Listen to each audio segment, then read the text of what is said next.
Let's make a ray gun pendant. It's going to look something like this. And here's how we're going to do it. We're going to make this thing here. We're going to make all the pieces almost like making a little model kit. So we're going to take some 7 to 10 millimeter tube. We are going to snap it off using our little nippers, the disc nippers, or some kind of a glass scoring tool. And then we'll take that short length of tube and flare out both ends a little bit, add a couple of little knobs and a mounting post here, and then we'll puntee up to it from the opposite side. And that way we will be able to apply it easily. And when I take these off, incidentally, I don't snap the puntee here. I go ahead and flame cut it, as that's very delicate in this thin tube. Well, we'll make a knob. We're going to use a nut driver, just like a screwdriver with a socket on it.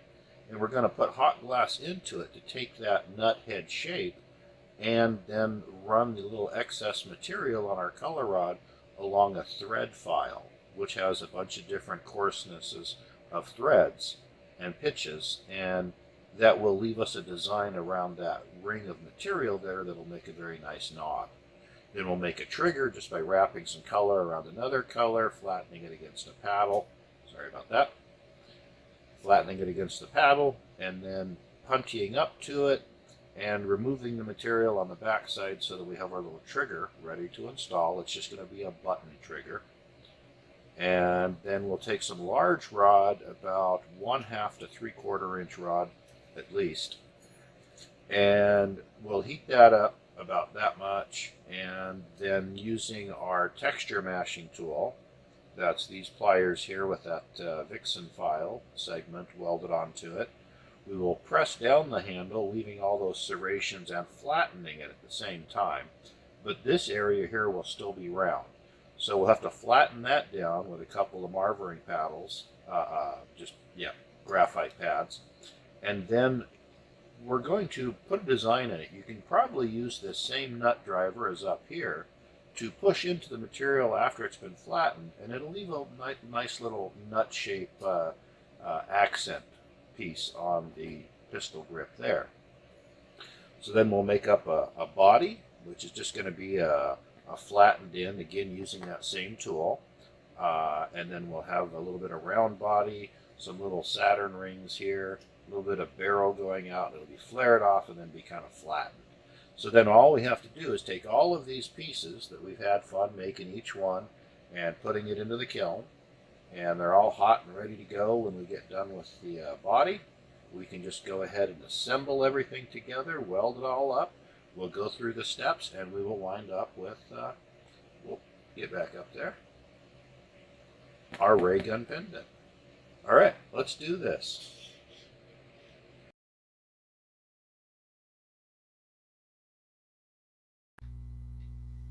All right, we're going to start off with some tube. This is a little bit of green colored transparent tubing, about 7, maybe 8 millimeter diameter.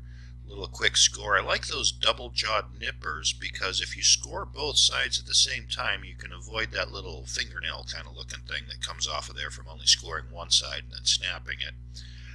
Fire polishing the ends, using the octagonal reamer to flare out each end just a little bit, rather like a scope does.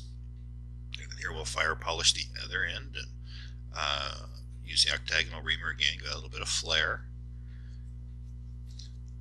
And we'll add a couple little features on there, make them look like knobs or something before we put it on the finished piece.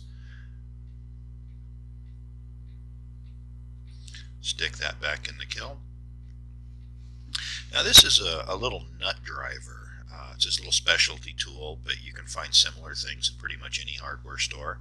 And if you push glass down inside of it, you're going to wind up with a nut-shaped piece of glass. And it does make interesting little knobs for these ray guns. You can use all kinds of steel, metal tools to create shapes. It's very fun to find new tools that do interesting patterns for you.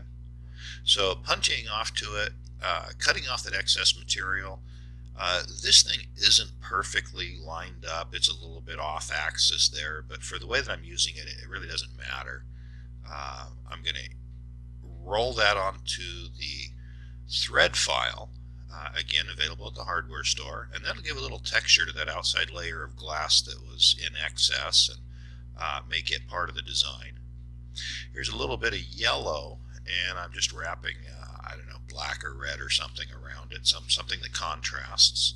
And then I will heat it up and mash it down into a disc, and that will become my little button-shaped trigger for the ray gun.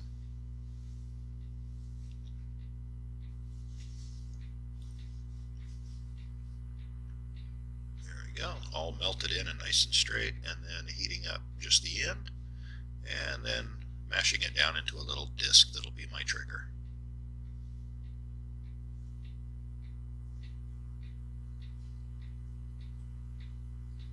There we go. Not perfect, but it doesn't need to be. We're going to weld it up, so when I go to weld it up, I'll just make sure that it's centered vertically, and it'll look just fine in the piece. There you go. Cut that off, and that little bit of material that remains will be where we weld it up to the pistol grip to attach it to the whole ray gun. And then we'll set that aside in the kiln, and once we've got all of our parts, then we can assemble. So now we're moving on to making the pistol grip. This is cobalt tubing condensed down over white. It makes a nice color. There we go, mashed it a little bit. Now it's got those concentric ring textures in it. Then we'll putty off to that. And then remove a little bit of extra material. We're not just going to remove that. We're going to remove that plus about 2/3 of what it is. And then we will flatten that to make the top section of the pistol grip with a little nut or a circle imprinted into it.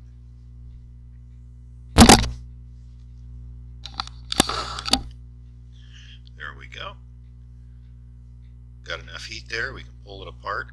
Don't make those big long strings of hair. Just pause at this point and it will flame cut it. You need not ever make those long strings of hair glass.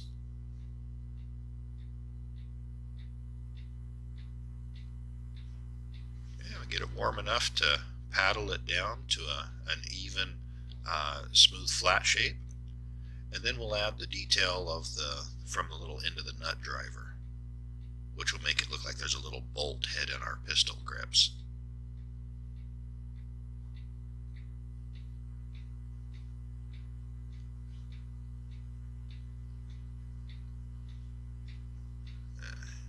Push a little impression in that side, and then we'll do the same thing on the opposite side.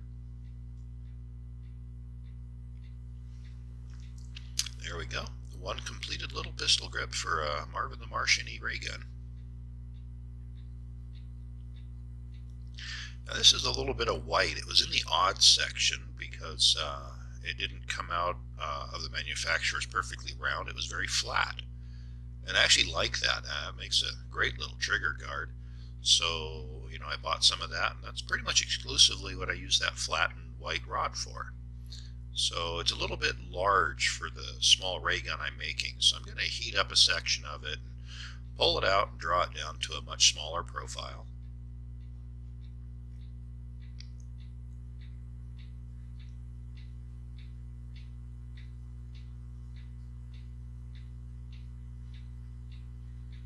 There we go. And then we just kind of gently draw it out and get a much smaller cross section.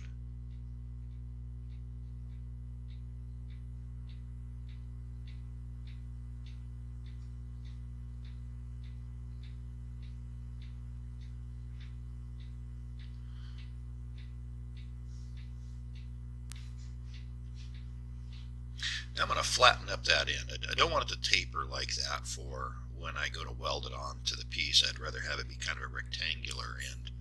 So I'll use the masher tweezers to first flatten and then flatten the end, and then kind of go back and forth a few times, and you'll wind up with something that's more or less rectangular on the end and ready to weld up and has good thickness for attaching. Very thin glass is very hard to weld.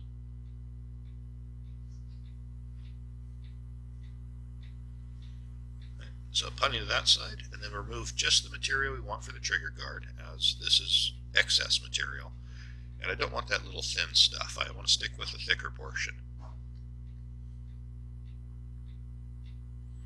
There we go. And now I want to give it a bend so that it looks like a trigger guard. It's not a half circle, it's more like a third of a circle. Just give it a bit of a bend. You can always adjust it later. But it's going to go between the pistol grip and the body of the ray gun. And we want to be able to have both ends available for welding, so at this point we are going to punty up to the curve of the trigger guard and then tap off the punty on the end. So it's all ready to weld up and we have a handle on it. And then we'll throw it back in the kiln. Well, not really throw, that's a bad habit.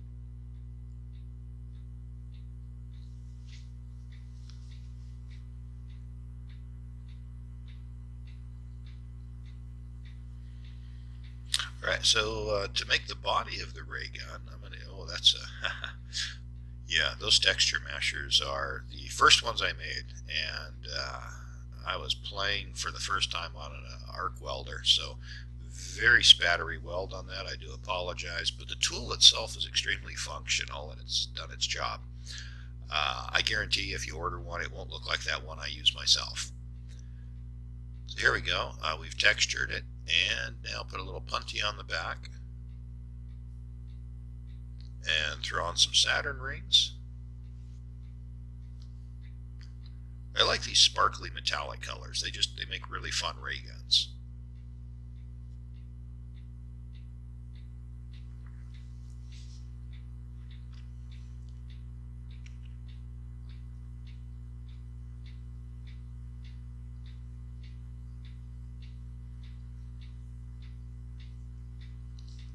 And again, this is a solid. We're no longer working with tubing here, so it's fairly easy to control, and it doesn't have as much issue with cracking generally as working this in tubing would. Plus, should you develop a crack in the solid, well, you can always completely heat it, melt it back together, and then reshape it with little work.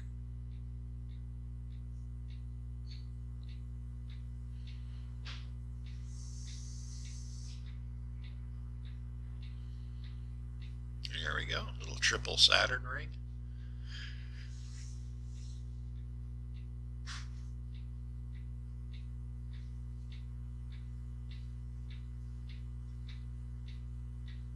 And another little ring. And then I think we'll put a barrel out there, and the barrel's going to taper down. Kind of like a, well, a Luger Parabellum P08 or a P38. And for those of you who care, the broom handle Mauser was the prototype pistol for Star Wars' Han Solo blaster. They're almost identical.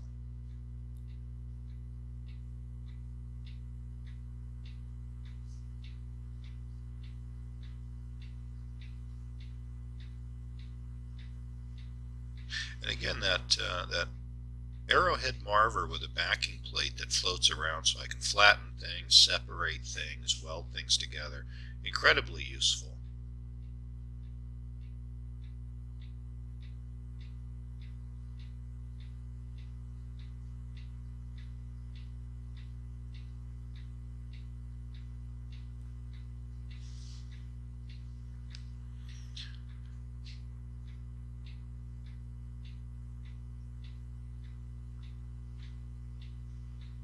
There we go, one finished body assembly.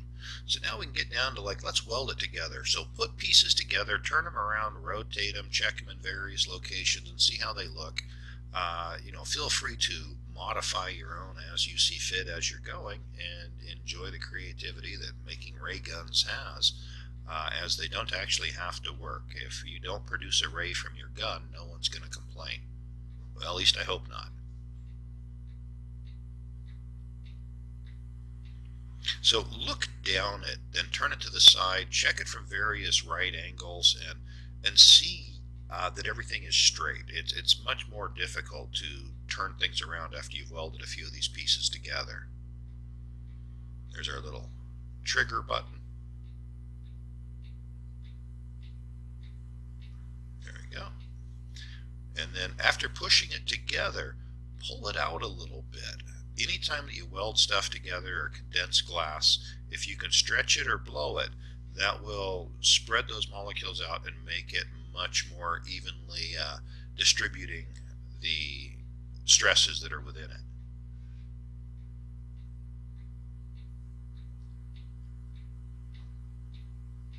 Okay, I'm using the handle of an X-Acto knife basically to create that little pattern in that front piece, much like the finger grooves on a modern handgun. And welding both ends up very quickly. Just before the first one sets, you can heat up the second, push them together a little bit, and then line it up, make sure it's straight and true and symmetrical.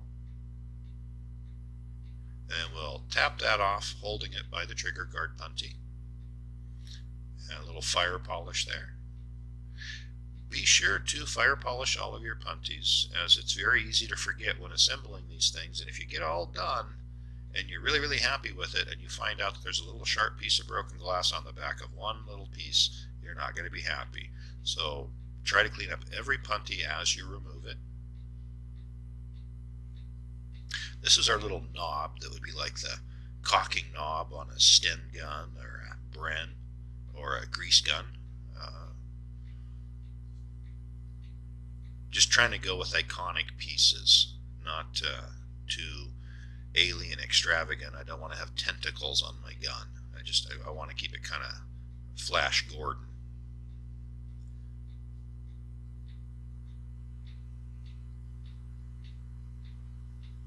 Alright, now that's the post for our scope. I'm going to flatten it down a little bit and then square it off. Those masher tweezers are incredibly useful, and you can find them on pretty much any glass blowing supply house. Now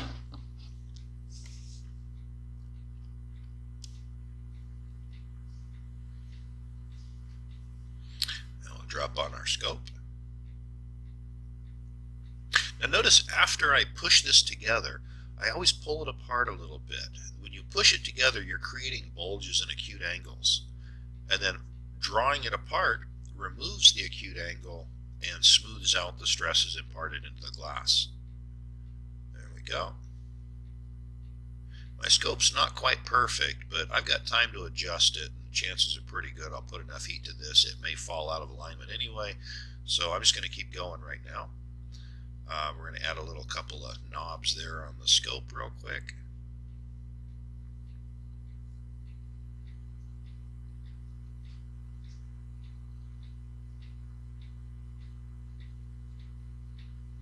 Now these are fun little pendants. I mean, you don't have to use them as a pendant. You could just give them to someone as a little ray gun, and they probably think that's really cute.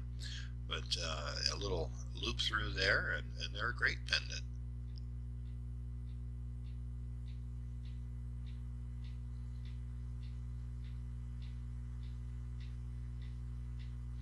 So we've heated up some color rod that's a little light purple, and it's been flattened with the masher tweezers.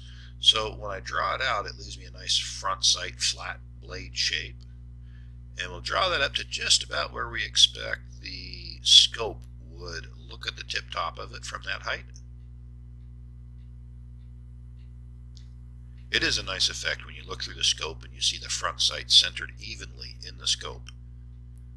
It kind of suggests that somebody cares. There we go. Line it up with that front sight. Sweet. Basically done.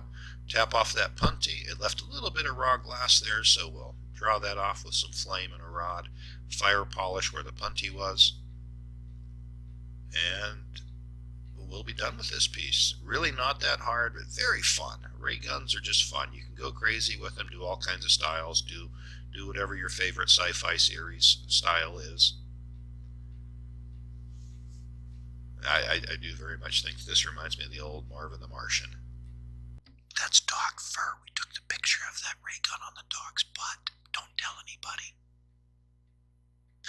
thank you and subscribe.